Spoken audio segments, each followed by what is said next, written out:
What's up mga men? Sa kulungan ngayon na pagtanto ni Chef Espinas na kung makikita niya si Tanggol ng potensyal ay siya na mismong ipapalit niya kay Bong.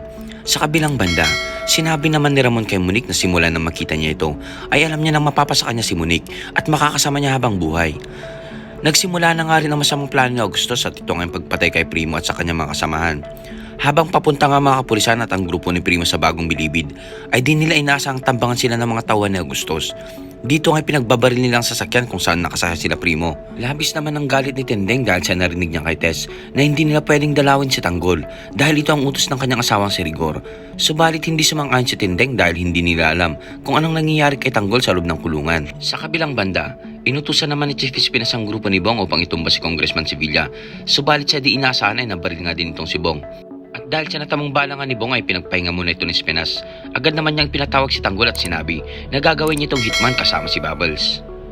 Sa tingin niyo mga men, nakatakas kaya si Primo sa masamang plano ni Augustus? Comment ka na sa baba ng video na to at ating pag-uusapan ng iyong opinyon. At kung bago ka pa lamang sa aking YouTube channel, ay pindutin mo lang subscribe button para lagi kang updated sa mga susunod nating upload.